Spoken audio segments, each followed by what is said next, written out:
Good. Sent out agenda materials. Melinda's helping us here in the space, get us all set up, with some coffee and bagels, etc. So thank you both for that coordination and support. There's a couple pieces here that we're going to work on: agenda, welcome, introductions, and then we're going to continue our conversation specific to the all-in work that we're doing. A couple items there. We'll review the MACC charter and strategic map, and then want to talk about next steps and confirm the June meeting. And I see there's some emails coming in from folks that aren't able to join us today. So I'll try and look back and make sure there's nothing else that we need to add to that June meeting, including what looks like an offer from Mayor Hancock's office. We've already an update on migrant sheltering. So we'll throw those in there. Before we start the introductions, I just want to check and see if there's any additional business that wasn't on the agenda that anybody would like to bring to this meeting. Hey, Marta, thank you again for all your leadership and the great chairing of MACC. Just wanted to give you an update that pursuant to the tasks that were directed to us by MACC, Steve O'Dorisio, Jessica Campbell-Swanson, and I met to talk about the human trafficking follow-up. So happy to share that briefly, or maybe Jessica or Steve when there's a moment. Yeah, I'll add that at the end here for number 5 and move adjournment to number 6. I'll say that again. Well, let's get an update from you as number 5 on the agenda.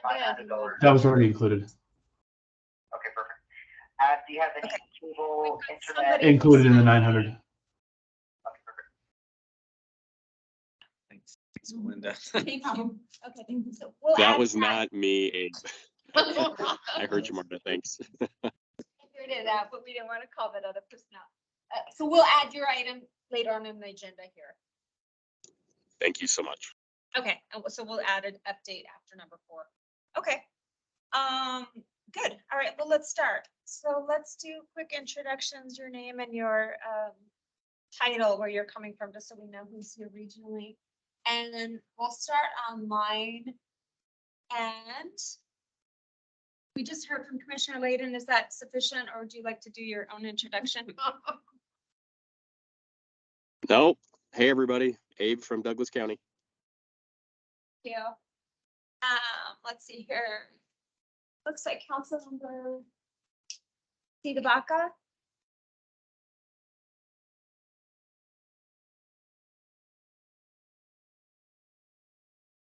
Not be able to jump in right now, but we could do an intro in a little bit. Dan Casey. Hey, good morning, everyone. I'm Dan Casey, the Director of Human Services in the City and County of Broomfield. Thank you for joining us. Councilmember. Hi, everybody. Candy Vaca, District 9 City Councilwoman in Denver.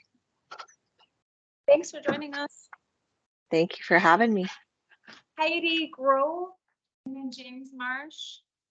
Good morning, everyone. Heidi Grove, Homeless Solutions for Boulder County Systems Manager, Boulder County Community Services. Thank you for being here again this month. Good morning, James Marsh Holston, Broomfield City Council. Okay, Councilmember, excuse me. I can't see all the name here on the screen. Catherine Smith and then Mark present. Good morning, everyone. I'm Kathy Smith. I'm the Community Resources Director for Arapahoe County, just here as support for our commissioners. We appreciate staff support. Thank you. And good morning, everyone. Mark President, Boulder County Commissioner's Office staff. Thank you. And since we're in the room now, so let's go around that. Sorry. No. I don't. Dr. Rex, Dr. Cog. Thank you. Kylan Mueller, I'm in our County Manager's Office in Adams County. Thank you. Lynn Baca, County Commissioner, Adams County. Thanks for joining us in person. Melinda Stevens, I'm with Dr. Cog, Executive Assistant. Who helped us get the coffee going early. Thank you. Yes. We appreciate you. And my name is Martha Luchman, Boulder County Commissioner. So just want to appreciate everybody. And I'll try to keep an eye on if somebody else joins to give them an opportunity to introduce themselves. So, and if somebody else sees that and I miss it, feel free to ping someone. Maybe we'll see it here. Okay, so let's get on our continuing of this discussion. As folks know, we've made a commitment that we will work with this federal plan, the all-in, that was published at the end of 2022. We're talking about the collaboration pillar, but I know folks were looking at all the different pillars. The hope was, what could we all agree on from a regional approach? We've talked about some of the pragmatic pieces. We've talked about some of the policy programs. And meanwhile, in that conversation that Heidi Grove's been leading around the region with other staff members, the conversation around that first bullet point of the real cliff, and Heidi shared some of that data with me yesterday, that the anticipated number is $250 million of basic cliff where we're headed with the ending of ARPA. And ARPA is not ending in 2023, but we all know how long processes take. We all know that funding is a long piece of this bunch of different agencies and et cetera putting together. So that's one of the pieces that has come up in conversation.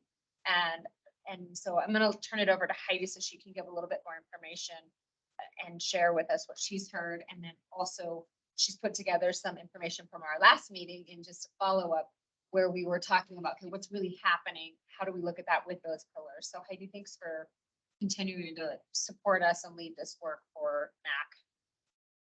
Thanks, commissioners. So yes, this is our approximate number as of today. We're still tallying what is ARPA funded, but just in the Denver metro area, so the 7 counties, we're looking at an estimated $250 million budget cliff come January 1st of 2027. And that is a pretty substantial cliff.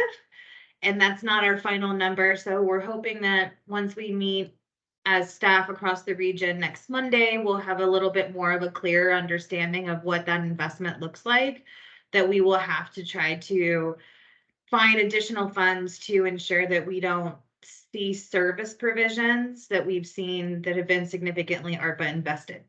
So more to come.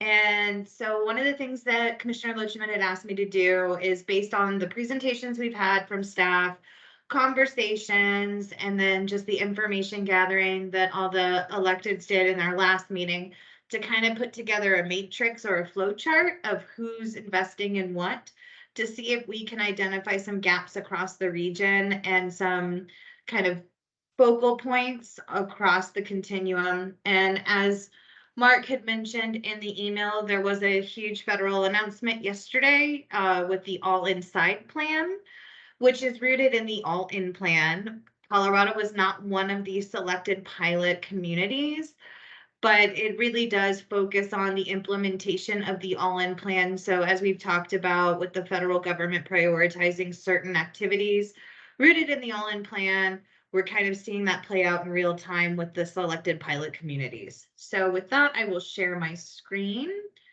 As a caveat, this is not a final product. And so if there is anything incorrect on this matrix, please let me know ASAP, or just say something while we're here together. But what we did was, in alignment with the pillars, we took prevention services all the way up to housing and everything in between, and kind of created a little matrix that shows what the continuum looks like. And that's from emergency rental assistance, which is homeless prevention, incorporates crisis response. Thank you, Catherine. I will add that now. So looks like Arapahoe County is investing in permanent supportive housing with their ARPA funds. So as we can see that we, on the front end, there's definitely consistency across emergency rental assistance and crisis response. And then as we continue to go down through the continuum, we start to see a little bit of discrepancy. So for those, really quick, yes. Excuse me. This hasn't been sent out yet because we're making adjustments as you speak, correct? Yes. So do you mind maybe blowing that up just a little bit and starting us from the left to the right so that folks can really see and get an opportunity to. And I want to encourage people to stop and ask questions now as well. So thank you. Is that better? Yeah, that's great. And hopefully that helps everybody who's working on screens of different sizes. Thanks.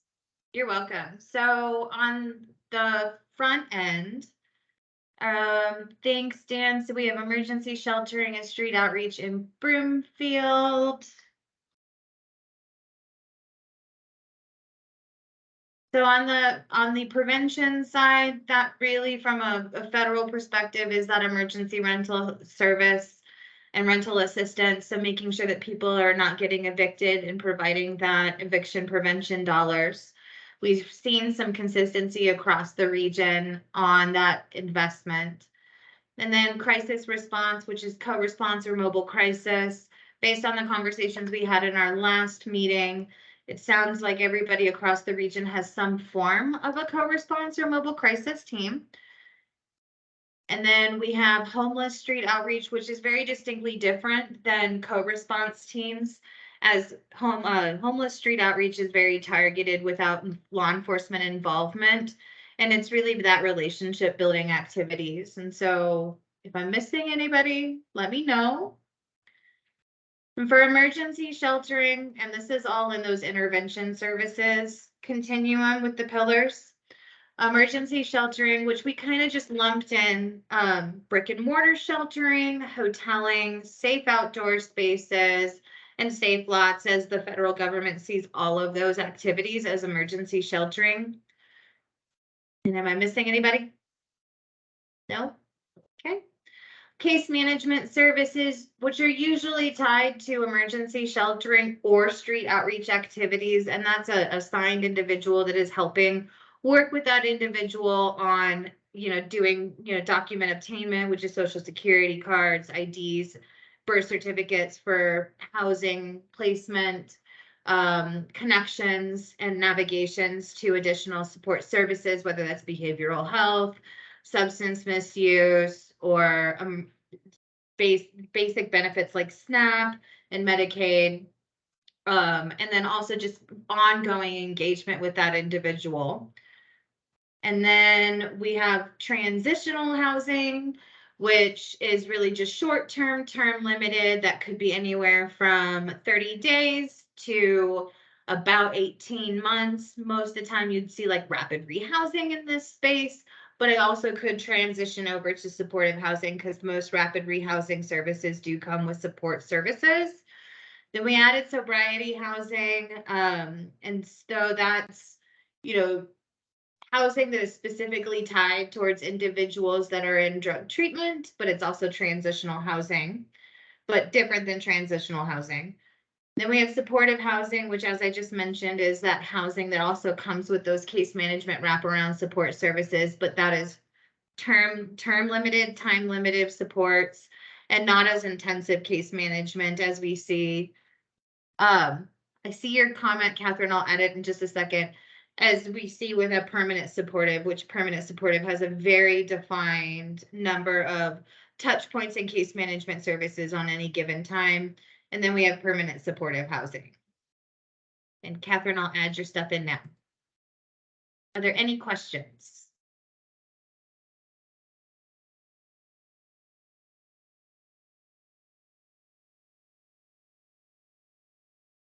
Doesn't look like there's any questions. Thank you, Heidi. You're welcome. Are you okay if I stop sharing? Is anybody else trying to write down notes? Or are we okay? Sounds like we're okay. You can stop sharing. Thanks, Heidi.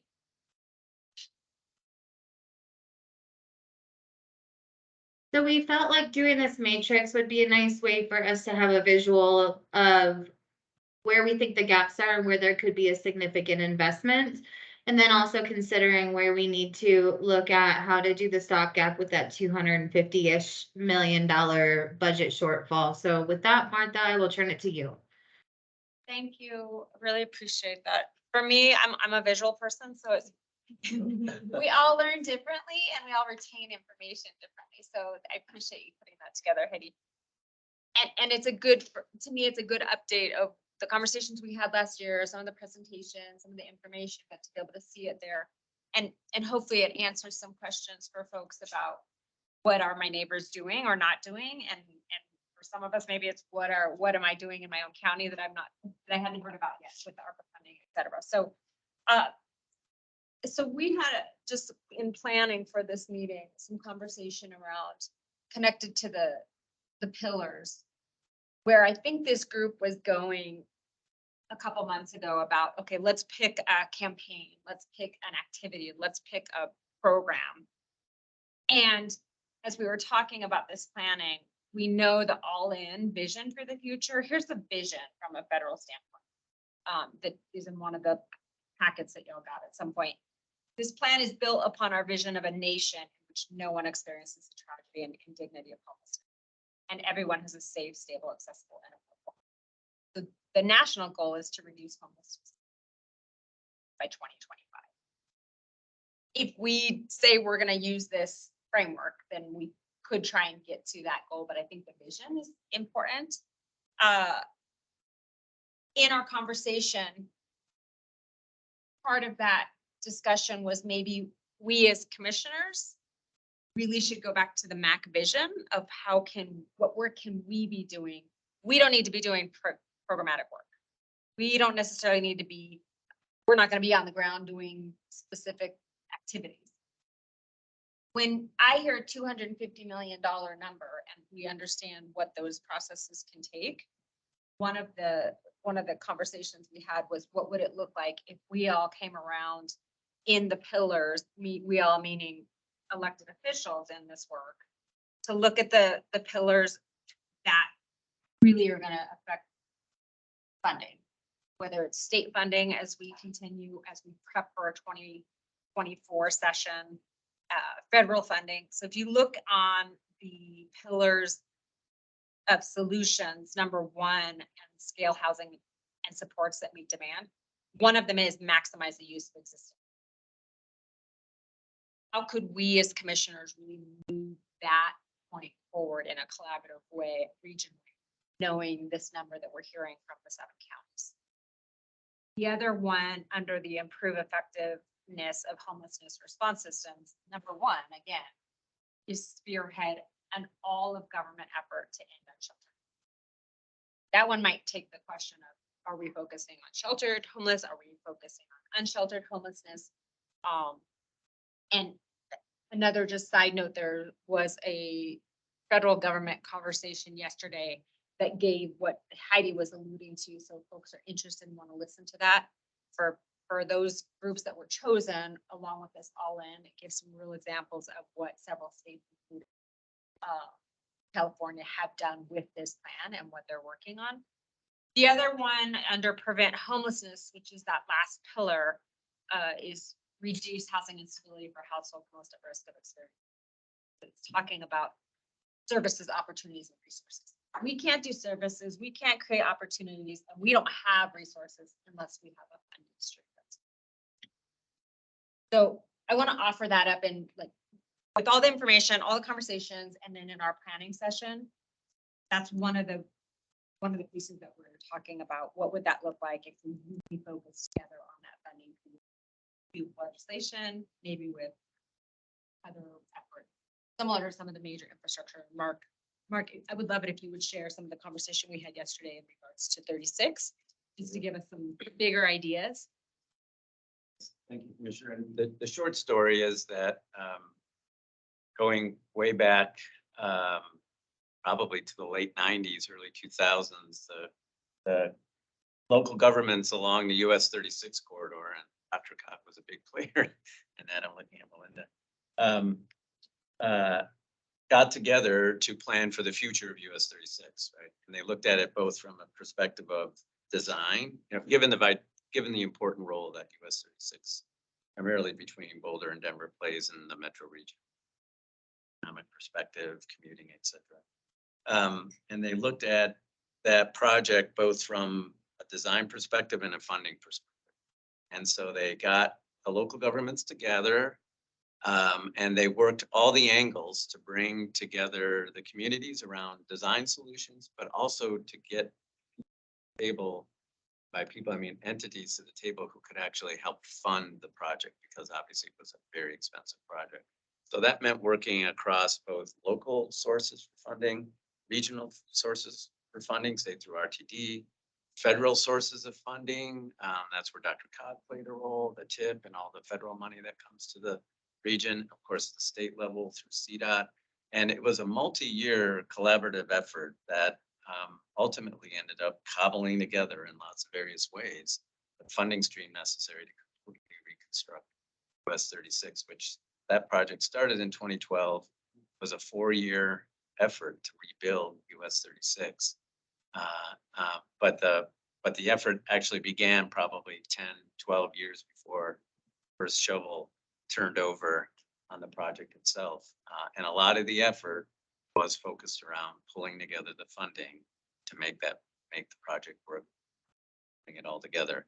And it was a long sustained effort, had to approach multiple levels of government, had to bring multiple groups together, multiple stakeholder groups, both to actually figure out what was going to be done and then figure out how to pay for it. So to me, it was, Marta and I were just chatting yesterday, but like, you know, what is the analogy? I mean, $250 million is a lot of money, but what are some ways that the local governments in the region have collaborated together in the past and accomplished something big like that? And that was one idea one example that came to my mind was how communities along the logistics corridor rallied around that project and raised a lot of money to get it done. But again, it's a long-term vision. It took a long time. Thank you. Thanks for sharing. I wonder if there's anybody else who has some just thoughts in that frame of conversation, what either other examples from a regional perspective focused on funding that we might be able to glean a little bit from.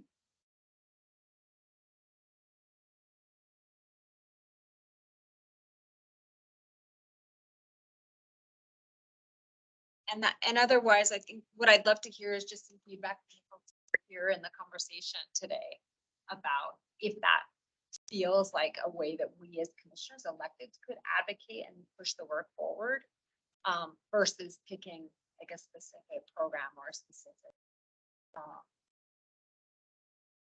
like the programs that we saw out there. Yeah, well, I'll ring in, and I feel really honored to be at the table. I don't know if it's the weird weather this morning or what, but I want to see more of my commissioners here, and I know Fridays are tough. And historically, we've taken summers off.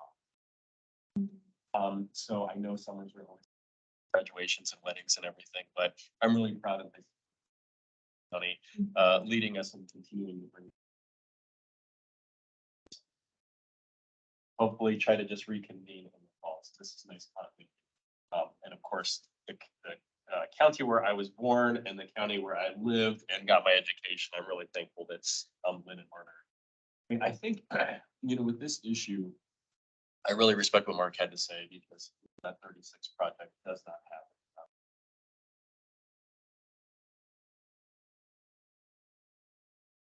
happen. On this issue in particular, I really wrestle with this, I have to be honest. And I just want to be upfront with you guys. I don't know that not having enough money is the issue. Right now, Metro Denver Homeless Initiative receives $27 to $30 on a basis to combat homeless in and around the metro area, which is really a lot of money. So part of what I try to do is step back and think, okay, you know, if I were homeless and on the streets of Denver, but I have a hard time finding services, mental health, job support, you know, opportunities to get sober again. There are so many nonprofits and so many support services that already exist. They're doing, and that's just not. I'm not pontificating. I toured Ready to Work, toured Step Denver. I mean, there are so many great programs right here. Open Doors, Open Seas. Our experts in the field, the response team, our heart team, they tell us that really, you know, 10 to 20% of those that they engage with services are asking for services. So they're saying, hey, help us. You know, it's a mom that is out of a job, child being domestic abuse. So providing those services critically important and that. But the question is, what are we doing about the other 80%? When we're really honest about it, they're saying, you know, they're service resistant. Doesn't matter how much money interested in having government help. And then you look at the far end of the spectrum that I also think we need to be really honest about. And there are those on the streets that are actively committing crimes harming our community. And I just think we need to be honest about that reality. Things like public intoxication, those are still crimes. You know, you can't be literally high out of your mind on the street harassing people at Starbucks. And for us to think that we need more money to serve that person, I don't know if that's necessary. So I'll just tell you, I left the MACC meeting the last meeting, literally went down to the Starbucks around the corner to get a coffee. And there was a gentleman in there. I'm not sure if he was unhoused or not, but he was obviously venting, yelling at people, harassing the young women, serving coffee. And you could tell they just felt like there was nothing to. And, you know, Candy, I'm not trying to put you on the spot, but I called your STAR team because I really believe in co-response. And I think we're probably having the same issue because there's such a high demand. But a lot that call was not picked up, and maybe it was just a rough, you know, afternoon for them. But I think having co-response that are active, that can pick up that phone, that are 24/7, that if you have a citizen with an issue or a young girl in a coffee shop that goes threatened, they can literally pick up the phone and call a co-response team. So you know, when we talk about co-response, I love the X's in front of all the navigation services, but when I'm talking about co-response, it's true co-response law enforcement paired with navigation. And the reason I say that, and I'm sure, Candy, I see you on, one of the reasons I share that is I'm concerned for the safety of our navigators. And our sheriff has said we are lucky, you know, that our social services workers going out late at night have not been stabbed, have not been shot, have not been put in a really difficult situation. And even with law enforcement there, sometimes those situations can get really, really hairy. So part of it is just having that support for our social services workers when they're out and about. So I would just raise that. I am a huge fan of co-response, and it's working in our county. Candy, I don't know if you had some other thoughts on your STAR team where, you know, you guys kind of led the pack on this. Yeah, no, I mean, you're probably right. They are not funded at the level that they need to be funded at. And I think this is like a frustrating point for me, because I think this is where the whole defund the police movement got really misunderstood. You know, we're all working with a finite amount of resources, and nobody is saying that we don't need traditional police response, but we're saying, and even our police are saying, we're the wrong tool when you send us out alone. We're the wrong tool for the job, and we need support. So when you have a finite amount of resources, what that suggests is that you need to cut the pie differently in order to make sure that we're sending the right tools to the problem. And when half your budget is safety, that's the pie you're working with. And I think that that movement of defund the police at its core was about sending the right responders and finding a way to cut the pies that made sense. And that's what I think we need to do, because, you know, when we are calling STAR and nobody can come out, it's one, reflecting the need for STAR and a larger slice of the budget, but we're also sending cops in the cases where STAR doesn't answer, and the cops show up with no ability to do anything. And so I think that, like, we have to have a real conversation about how to appropriately slice the pie, so that people feel useful. Because I think part of being able to recruit people to be co-responders, to be police, to be sheriff, is that they feel useful in their jobs. And we're struggling to recruit on all those fronts because people don't feel useful in their jobs, because we're not putting them in the right positions with our budget decisions. Yeah. Well, and if I could just add, Madam Chair, I really respect that, Candy. I was born in Denver, and so I know the struggle and the challenges that you face. And I think as metro area county commissioners, we want to come alongside Denver and help where we can. And I have to agree with you, the response is not a strict law enforcement response. And that's an area where we really had to course correct too. Just sending police out to address a homelessness issue, that is not right. And it's also really expensive. Right. People end up in your county jails, they end up in the emergency room, and they are not getting reintegration, mental health, job support, all of the social services that they need.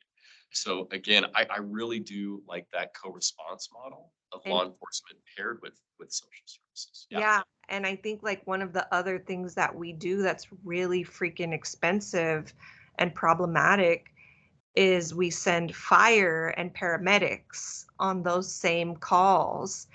And sometimes, I mean, I was just at a location yesterday right there on the corner across the street from Jesus Saves, and was talking with the business who has to make calls to STAR at least twice a day.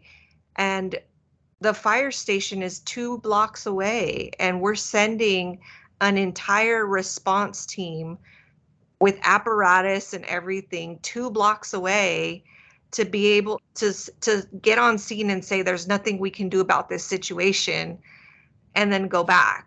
And it's like, no wonder, you know, there are people all over the city complaining about response times for real emergencies, because we're burdening them with these calls that they can't actually fulfill.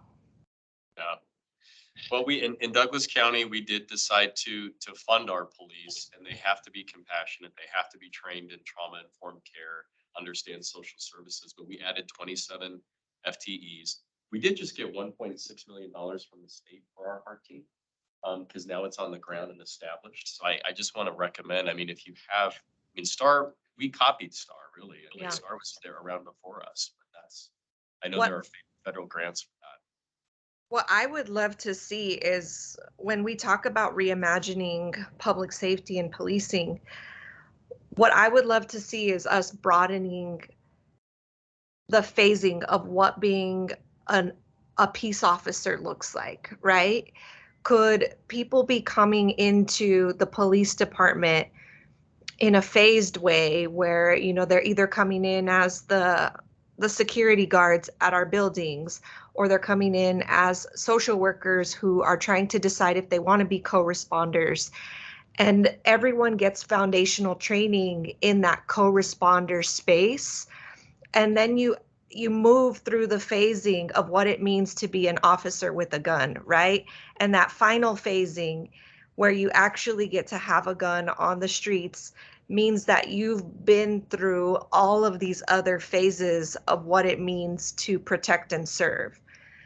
And I think that like not only provides career pathways for careers we don't have pathways for right now in our cities, but it also ensures that at a base level, every single officer who has a gun on the streets will have completed all of these other phases of de-escalation training, of co-response, of mental health response, whatever it is that we need, they will have accumulated all of those tools in their toolbox by the time that they have the ultimate tool in their toolbox, which is a gun.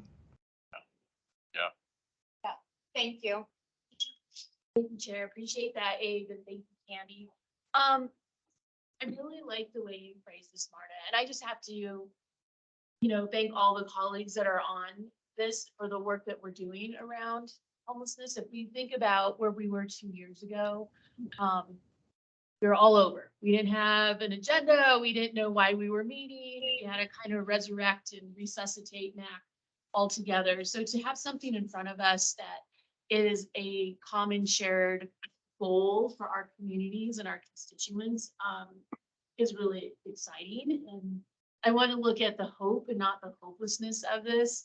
And I think the hope, and I like the way that you have brought this forward, Marta, is when we look at the all-in summary, you hit the top, you hit the number one on all 3 of these here at the bottom: the scale, housing and support, meet demand, improve effectiveness, and prevent homelessness.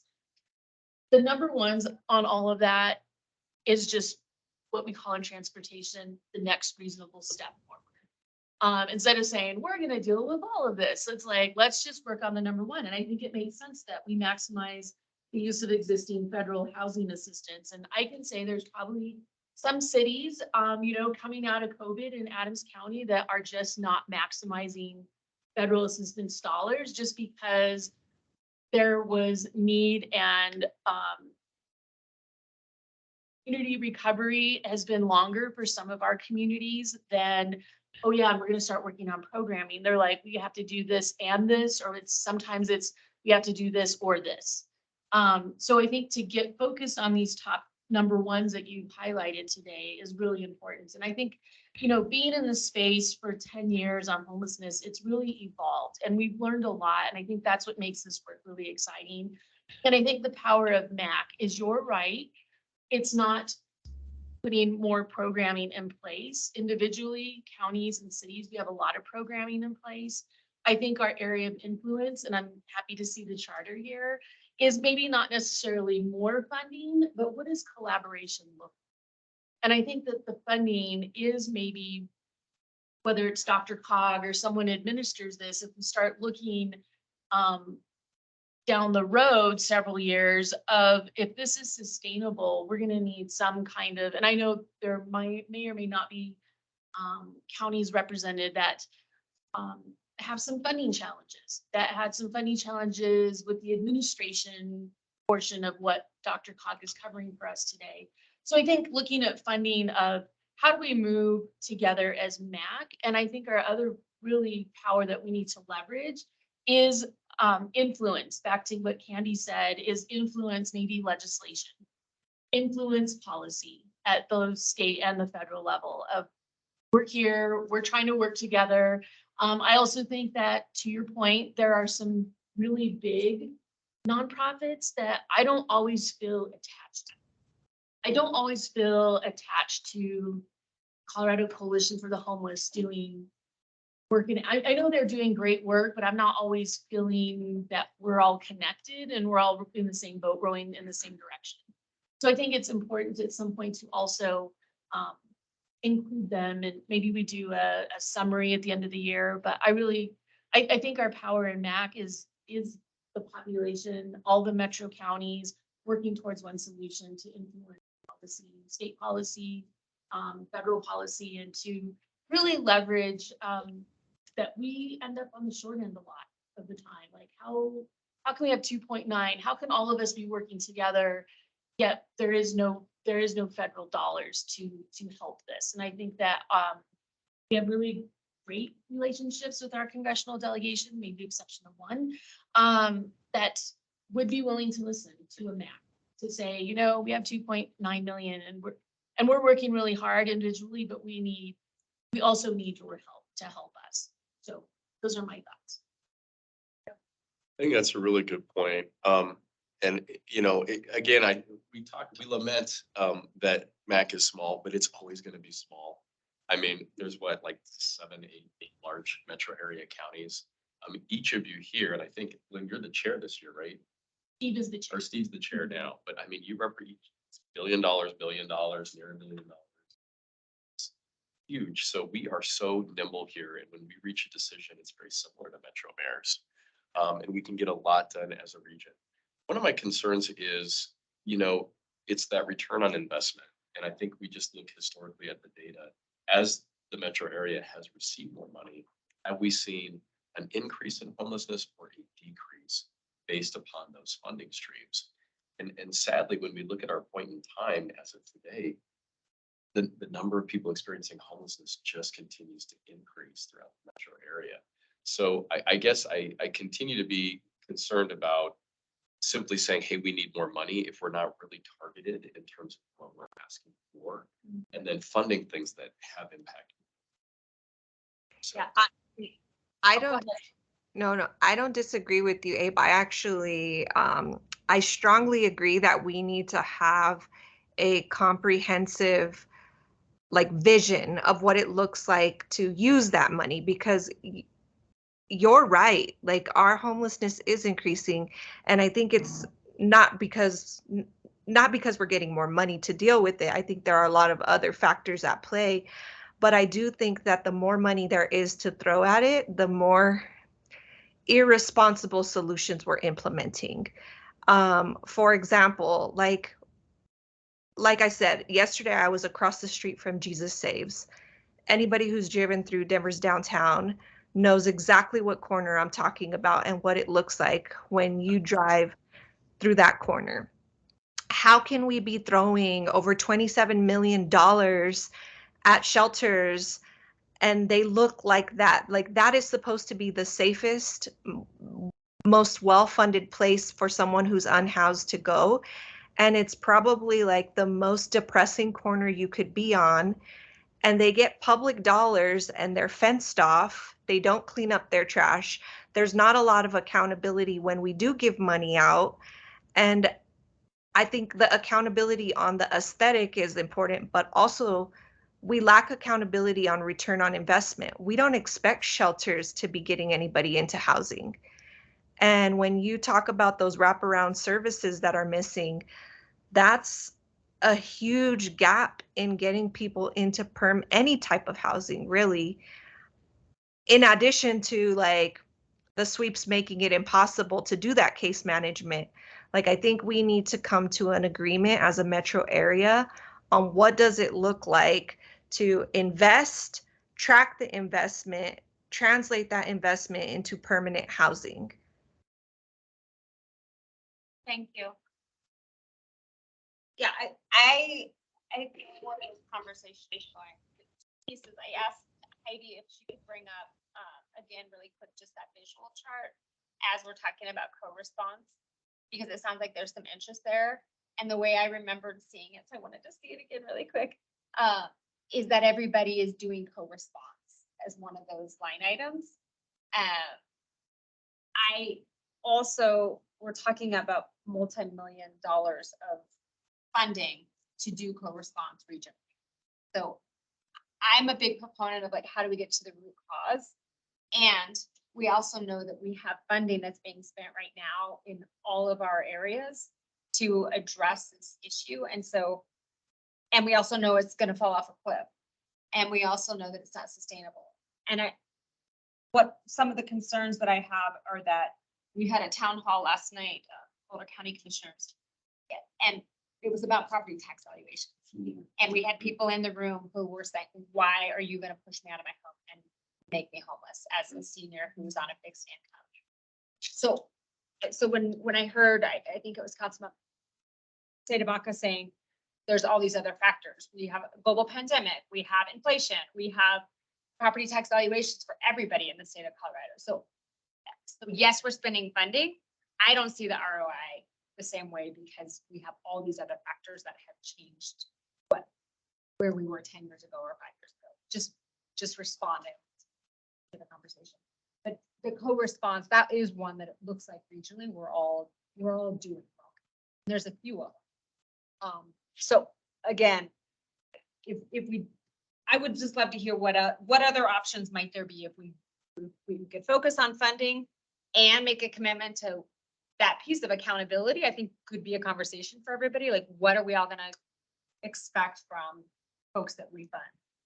The programs, most of the nonprofits and the shelters and all, they get funding from the counties. So I think that is a really interesting way to decide what would we add to those funding pieces. I have no idea what you all have in your expectations are, how you hold accountable, and what transparency there is when you think about funding. We have those conversations that Boulder County does. I'm not familiar. Yeah, and I really respect that comment, and I like the chart. Like I said, the co-response category, I don't think actually reflects true co-response from an efficacy standpoint. And again, if it's purely social services, that is only 8%. So 1 to 2 out of 10 that are saying, hey, I need services. Yes, of course, we need to do that. And I'll just continue to be pointed on it until we take crime seriously. We're going to continue to struggle on this issue. Because again, what are we doing about the that are service resistant, and then the percentage that are out there literally committing crimes, harassing people? And I've yet to hear commissioners say, yes, crime is a problem.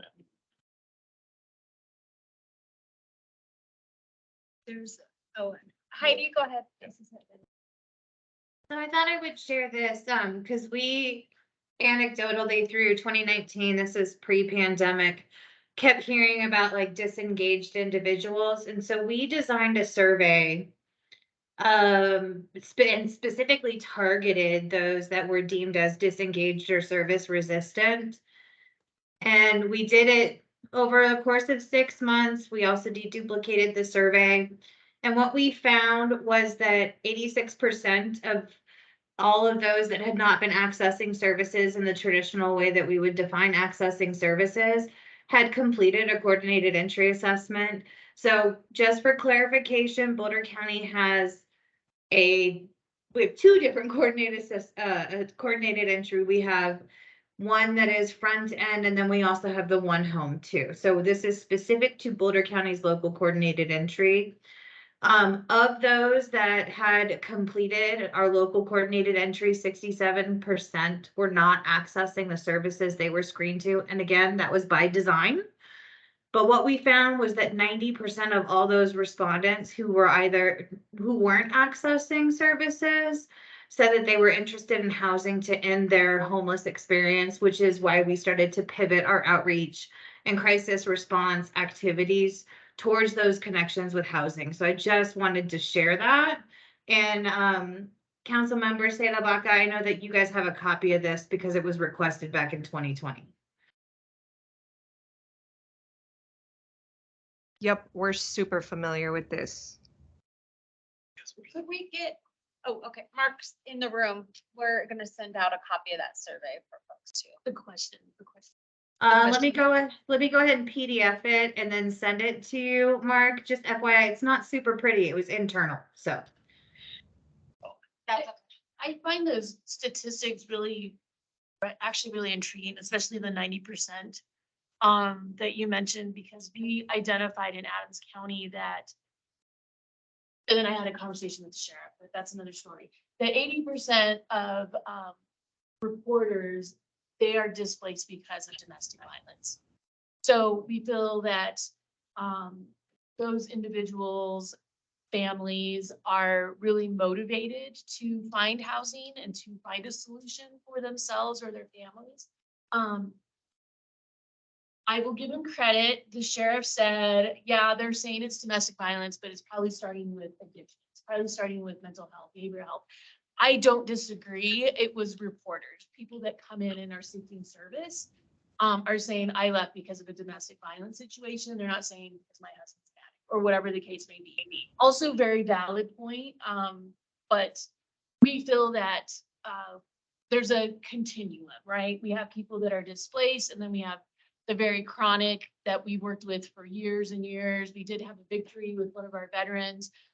They worked with him for over 3 years, and he finally started coming around to resource fairs. But it was a relationship that we had to build with him because he was just resistant, didn't trust, had some things going on. So I think that 90% is probably going to be mirrored in Adams County, that survey, the results. So be really interested in the questions.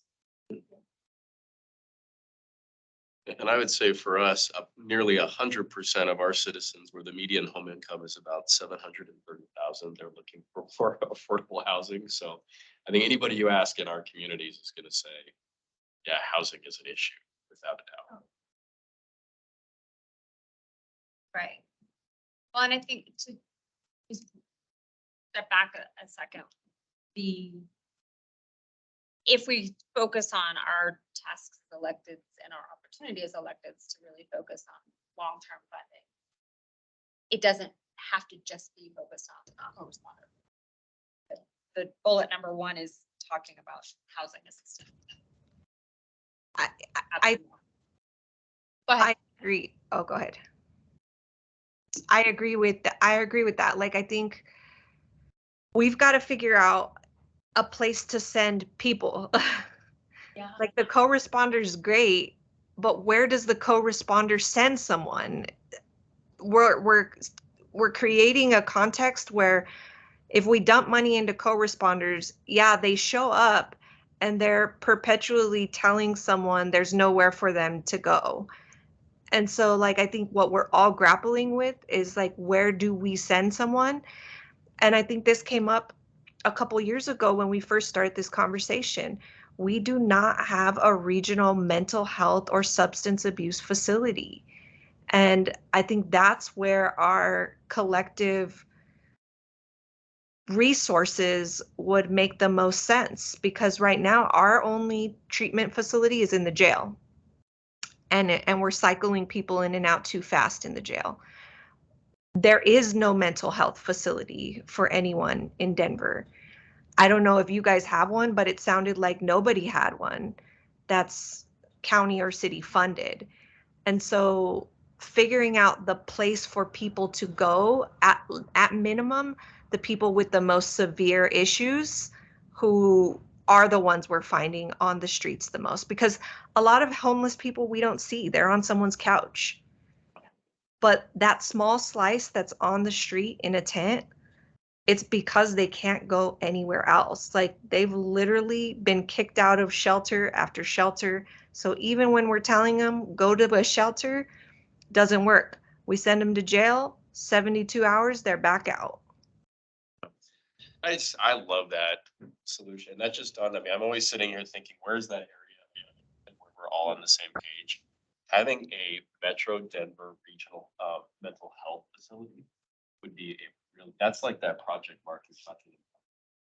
If we got enough money to create a mental health facility in our region, I mean, is there any commissioner that would not be on board with that? And I know a lot of people are talking about the CSUs, the crisis stabilization units. But, you know, we all know about the mental health hospitals that closed in the 60s and 70s because they were considered inhumane. Can we be the authors in partnership with others around a mental health facility that is humane and thoughtful around people that have these challenges? I mean, that's exciting to me. Yeah. Well, thank you. And hi, Carrie. Yeah, sorry to be late. There is one that's supposedly happening. That is in Aurora and Arapahoe County. 45 million of the ARPA dollars from the state is supposed to be directed to that. The problem is that the concerns that we have is it's great to stand it up, but how are we going to sustain that? And if it's a regional mental health center, and my understanding was they were trying to find one in kind of the western side of the region as well, like Jeffco and everything, and maybe Candy knows something more about that, but it's how do we keep that going? And to me, it is a wonderful solution. It is a wonderful problem for us to work on because it's going to be a regional program, but that means it's got to have regional support too. Because right now, what we understand, they're talking about, I mean, they've talked to us, they've talked to the city of Aurora about how do we staff this and continue programming, which that's just not, I don't even know where to go with that conversation because there's no regional funding to support that. Now, some of those services obviously can be provided through Medicaid. I think it's about, like, when we take the problem on with that approach, all of us say there's no way for us to afford it because we're already too strapped. But when we think about the long-term cost savings of reducing the amount of times we're sending co-responders out, reducing the amount of money we're spending on those emergency like CERT dispatches, reducing the jail bed population and the amount of resources we expend cycling people in and out of that, or in our public health arms at Denver Health, like there will be a cost savings that you're actually just moving toward the proactive or preventative side of the work. And so I think, like, figuring out, you know, how much money are we spending in our public defender's office defending unhoused people for these citations? How much money are we spending in our jail to cycle mental health and substance abuse cases in and out? How much money are we spending on the co-responders who just tell someone there is no mental health or substance abuse facility? And then allocating those dollars from our respective counties to pay the contractors who will keep a regional mental health facility going. I completely agree with that. It's just a commitment regionally. I think we could absolutely do from this group is to try to figure that out. Yeah, and I think it's evolved. Candy, I really like that. We're always looking for that savings. Our co-response team has saved us millions in hospital diversions, attorneys' budgets for the DA's office, and the sheriff's budget. Really significant diversions. So we're saving money there. But Carrie, I appreciate that comment because my understanding is that was a regional homeless facility. Did that contemplate mental health as well? Substance use more than the focus on mental health Yeah. individually, but substance use falls under the behavioral health umbrella, and so mental health gets folded in, but I think the original intent was substance use for that facility. So Kathy Smith from our staff is online. I think she might be able to address that. If you Okay. don't mind. Yeah, no, that would be great. Yeah, I'm happy to. It is primary diagnosis of substance use disorder is what Ridgeview will really focus on, and that's how they're able to draw down that Medicaid funding. With that said, we know so often of the dual diagnosis happening, so there will be mental health treatment that's happening there on site, in addition to the substance use disorder. But the ability for them to bill Medicaid and stay on site for the most part will be that substance use is their primary diagnosis. Thank you for that. I foresee that being a possibility with the mental health facility as well. And all of us get money from the state to run our county arms of the hospital or public health. I don't know. Do you guys all get money to run a hospital like we do for Denver Health? No. Nothing. No. Nothing? Exactly. Does everybody have a public health arm? Feel free now. I feel like there's money that comes from the state for that because our city doesn't put extra money toward Denver Health, and that's a huge problem. But our money that we do put toward Denver Health comes from the state. Okay, thank you. I want to just do a time check. We have about 5 minutes or so left for this section of the conversation. That's on agenda. So what I'm hearing, but I'd love to make sure with either a thumbs up or a scream at them, is that we all are in agreement about the all-in-one. We all are in agreement about addressing homelessness as a regional collaborative group as MACC. We are all interested in looking at funding, but pending that we can agree on where that funding is going to go and how it's going to be effective, how we're going to keep each other and all these entities and organizations who receive the funding accountable, potentially in new ways. And to me, it sounds like there's a yes and focus on the different wraparound services, the co-response, and also potentially a facility. And what I didn't hear about is this, could it be Ridgeview, or are we also talking about an additional facility? From my understanding, there are not enough beds at Ridgeview to meet the needs of our counties to begin with. So potentially an additional facility, even though what I heard Commissioner Warren Gully say there's talk about a second facility on the western side. Well, that was my understanding was that, but I don't know, Kathy, is that? Oh yeah, no, that's great. From our staff. Sure. Yeah, there is additional funds set aside for navigation centers.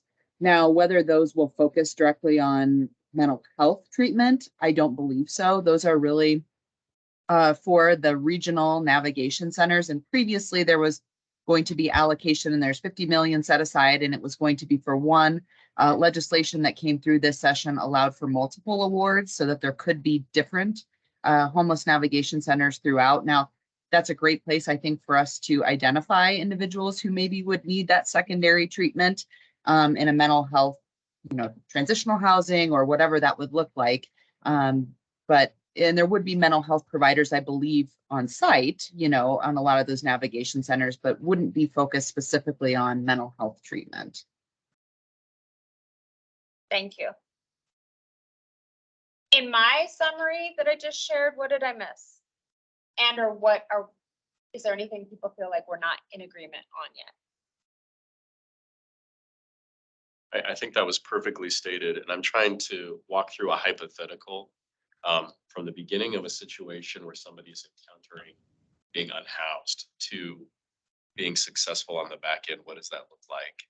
So starting with somebody on the streets, having a successful co-response team, law enforcement paired with the navigator, and then to provide the answer that there is a location to go, it's mental health, behavioral health support, reintegration services, and then having the funding stream available with them through that program, and then maybe to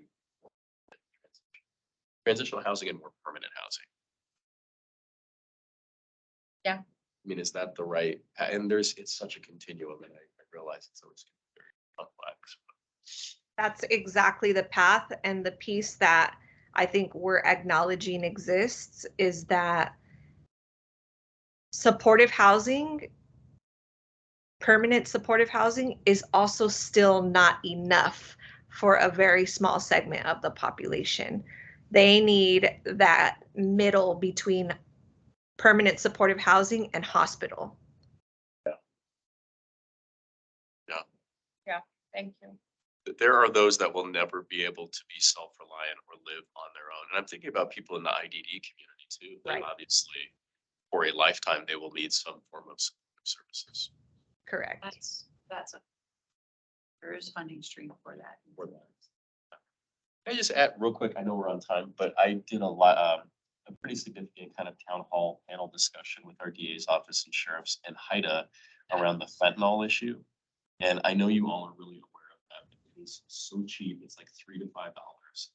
They went from 4,500 prosecutions to just millions of cases where people are just able to access fentanyl very, very easily. And a lot of the homeless issue and of course the associated crimes have that correlation with fentanyl abuse. So that's just, I mean, our DA, our prosecutor that came in and talked about that issue, her eyes were just in the back of her head. So.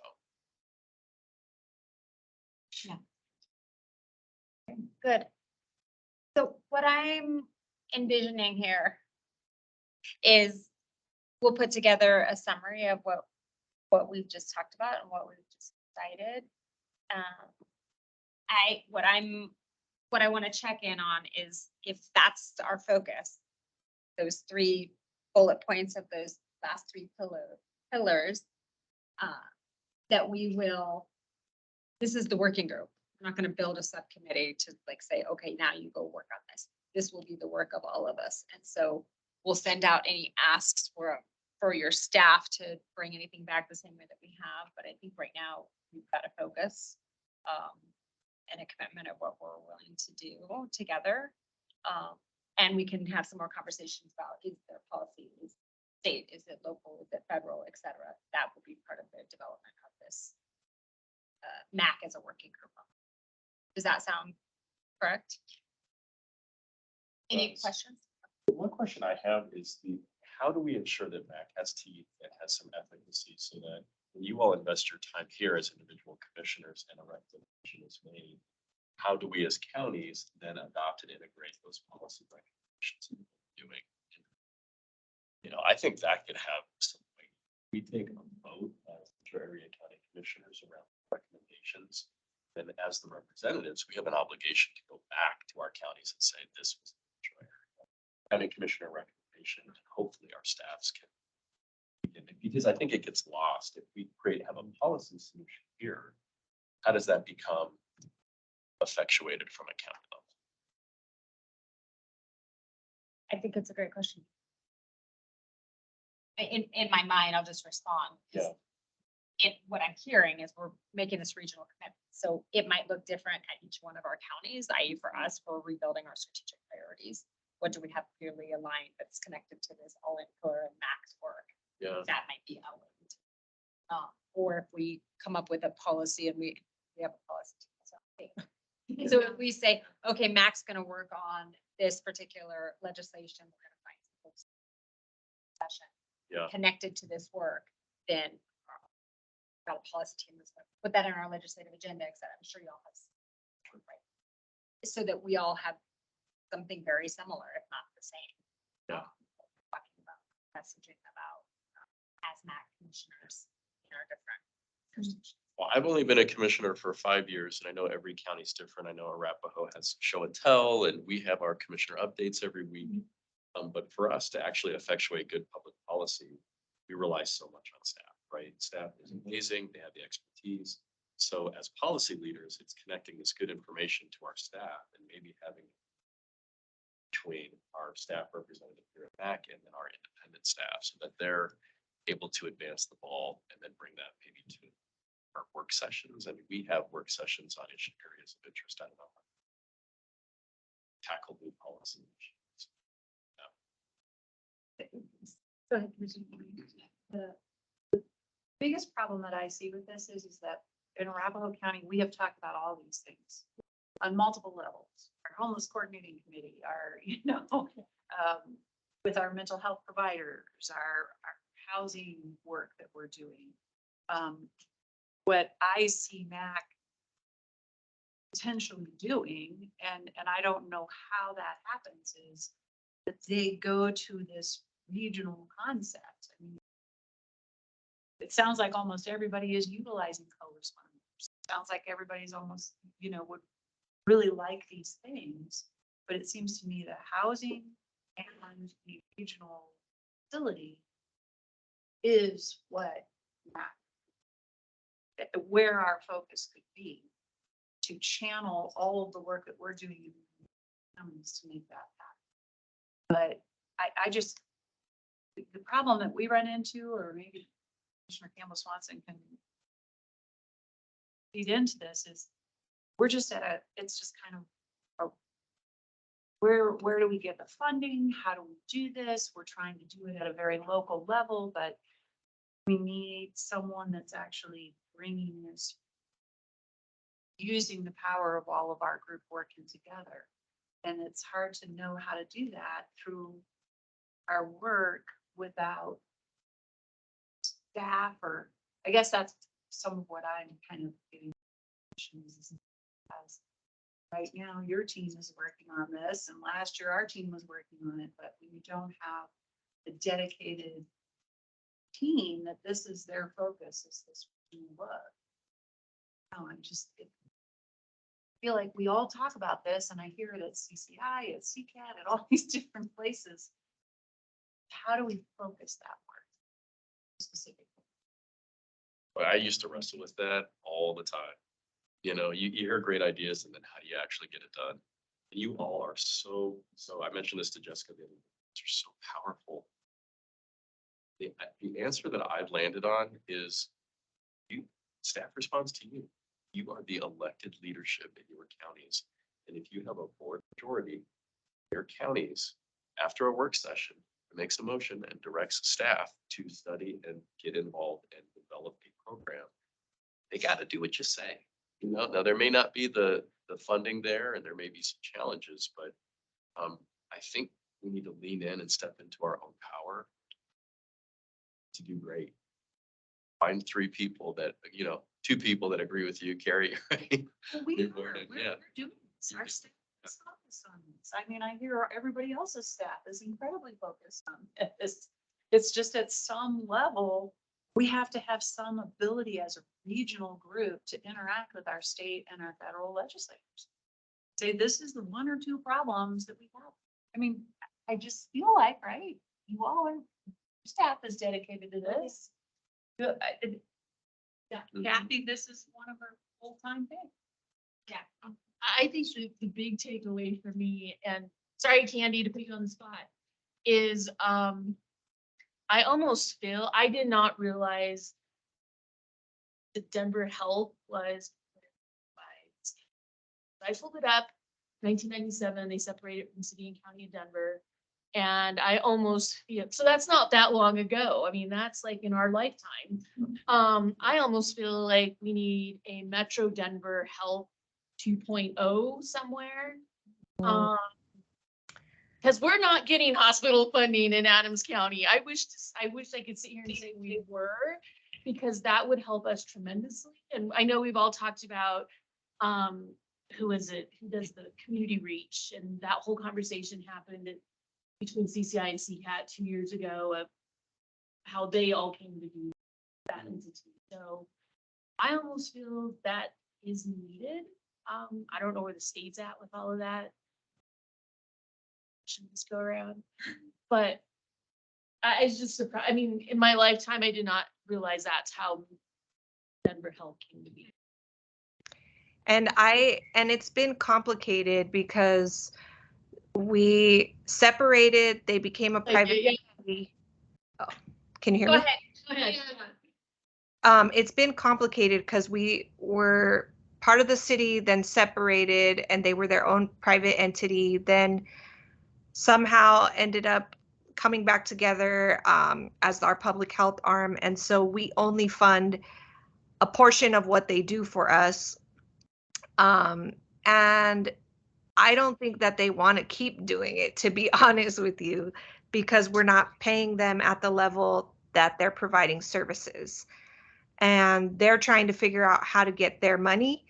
They're talking about permanent revenue streams, like a different tax or something like that. I know there was a lot of stuff going on way back in the day when I worked at the Capitol with the hospital enterprise fund or enterprise fee that I think is directly associated with what funds or what generates that revenue for those dollars, but I can't remember. I don't have it all straight. I'd have to go back through it. So maybe the hospital enterprise fee is like a place we can start digging to get some more information. I wrote it down. I did too. I wrote it down. Yeah. Well, and this is, thank you for all of that. This is back to the question. This group wants to focus on funding of some source, of some manner, then that would be a place for us as electeds to really advocate, to sit down at this table and figure, okay, that's what we're going to focus on. Then we need, is it an enterprise fund? Is it statewide? Is it legislation? We don't know that. That would be the next thing. And again, then we can decide it. And I'm hearing housing, I'm hearing a facility of some sort, and I'm hearing co-response. And there's some things that we're already doing. So do we want to just have funding so that can happen, but really focus these initiatives on some of those other pieces? I don't know, but we are going to run out of time today. So what I would suggest, and I'm talking to Heidi Grove at the same time to see if could the regional work group that Heidi is leading, could they be kind of our liaisons to support the work in each jurisdiction to make sure that everybody is aware of what's happening and give some recommendations about how to put that into either priorities or whatever that might look like. So she's willing to check with them on Monday at their next meeting to find out how staff could also support this and give us recommendations as we continue to work. If that feels like it's okay. Feels great. I think what helps is timelines, deadlines, organization, having very clear milestones. It's so easy, especially in the summer, this MACC, to kind of lose our way on a Friday, after we get out of here. Okay. I can hold you all accountable. I have no issue with that. You're good at that. I'm here on a Friday morning as well. Okay, Yeah. I heard that. So, okay, thank you, everybody. And if you have some additional thoughts, please just email. I'm happy to have some one-on-one conversations with people as well. And I know our staff is that as well before our next meeting. So back to the agenda, our other items here.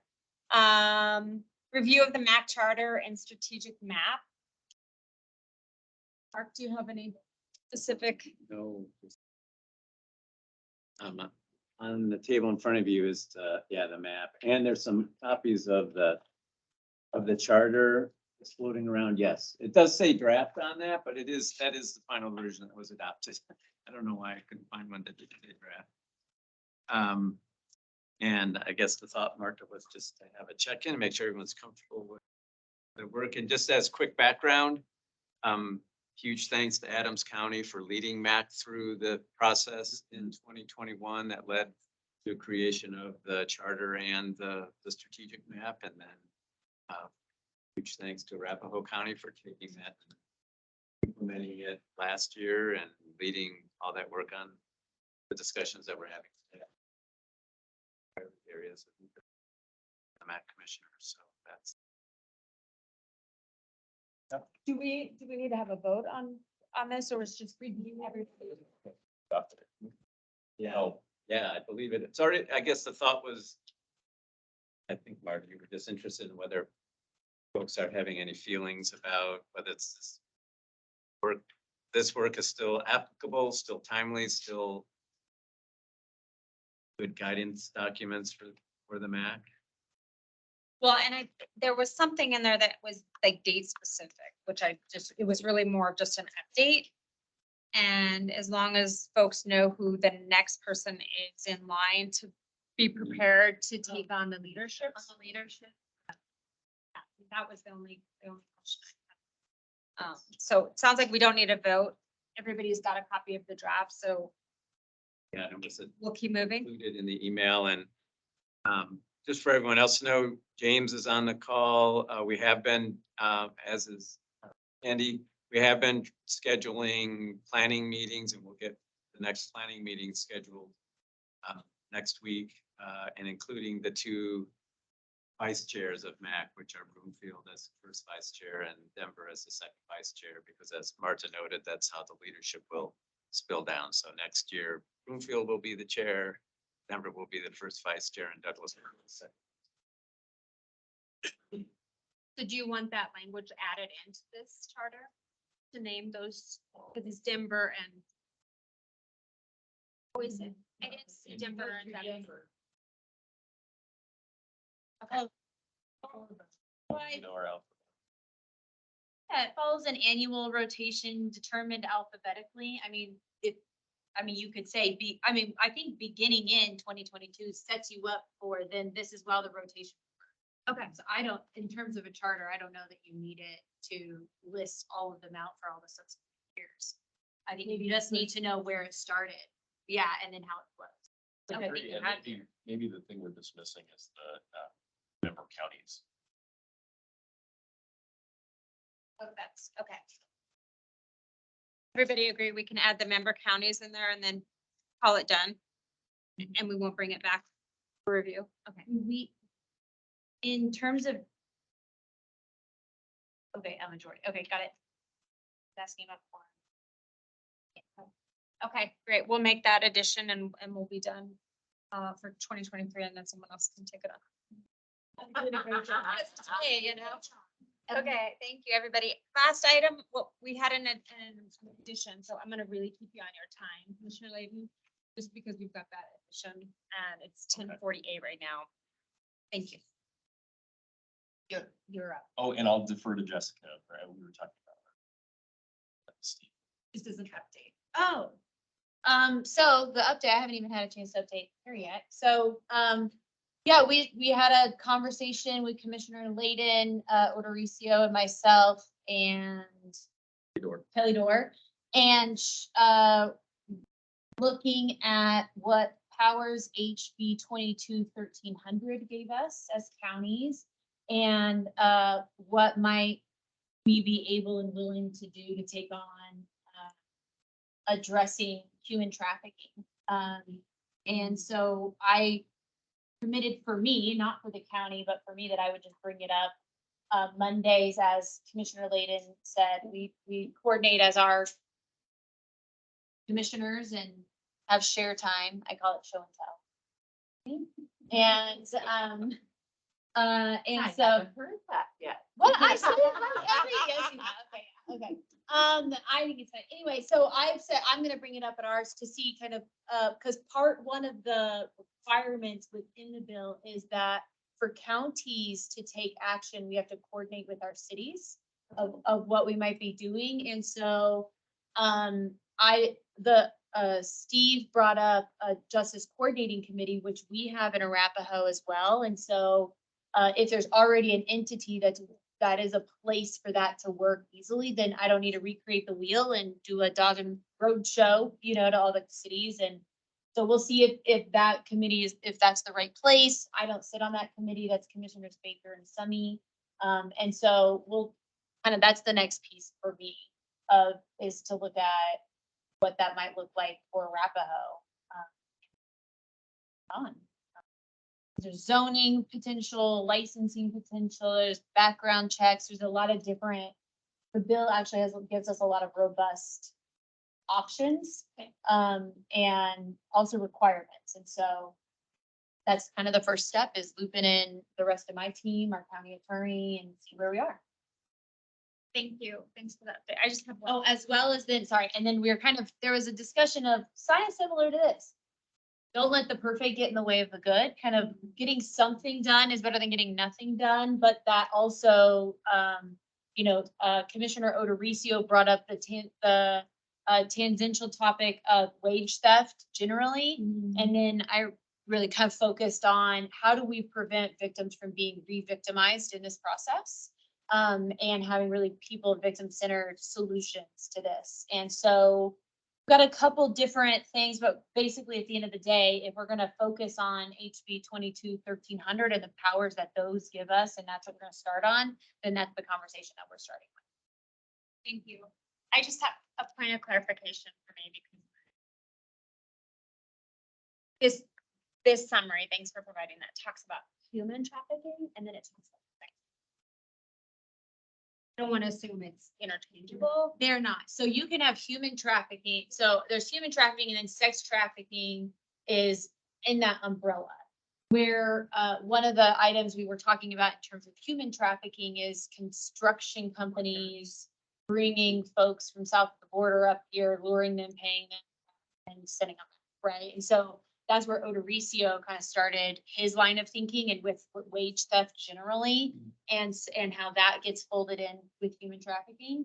And that's where then we started going, we like just again talking about the whole thing. And so we kind of refocused back to a conversation about HB 22-1300. So there, yeah. Okay. So I'm asking because this document talks about both. So what is my ask to the Board of Boulder? Well, and thank you, Jessica, for that. I think that's up to you all to chart your own leadership style, but the nice thing is that it's low cost in existing administration. You guys will. So business licensing, in most cases, in most counties, is not a foreign concept. And then House Bill 22-1300, it asks the sheriff's office to do those background checks, which they will do in each of your counties on some level. So for us, it sailed through for second reading. It's already enacted. Andy, heads up, coming down to see you, I think, next week on this. I know we have a meeting with Denver City Council on Canyon legislation, but this was already vetted and stakeholdered through the legislative process. The bill passed, it was signed by the governor. So a lot of that vetting and stakeholding has occurred. It's just a gift to the counties to be able to say, okay, if you have a sex crime on your record, you can't just pop up another human trafficking site in the strip mall in the area. And, again, just did a town hall on it. Average age is like 14, males and females getting raped on average about 275 times. So often don't speak the language. So as counties, this is a gift from the legislature that we can just move forward. So huge thanks to Jessica and Steve for their active engagement. Yeah, thank you. So wondering, I know that our DA is quite active. Are we partnering with our DA? Yeah, I mean, that's the, yeah, and on my, yes, I have a whole list of conversations to have about it. So with the first one. Right. So what I would suggest is that we have an update. Next one, but the following one, with just an update from everybody about what, if they've made a decision as their collective body to move forward on this particular opportunity.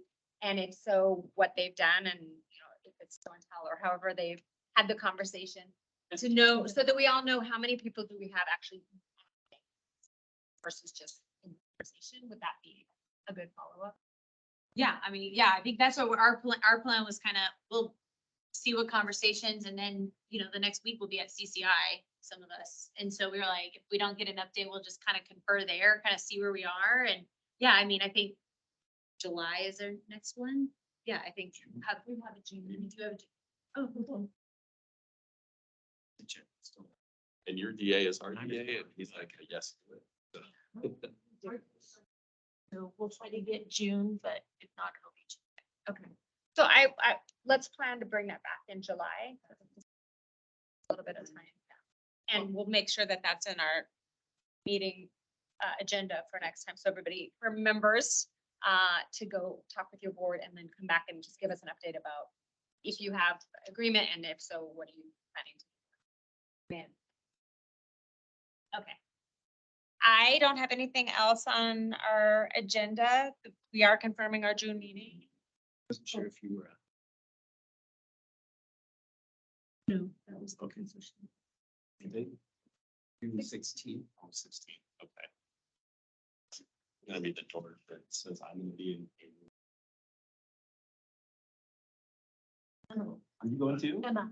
Oh, Emma is. Oh, all right. Okay. That's the next meeting, same time, same place. Thanks, Dr. Cog, again for the hospitality. So I think we're good. So we'll go ahead and adjourn. Thank you, everybody. Thank you. Thanks, everybody. See you soon. Thank you for All right, joining thanks, us Danny. online.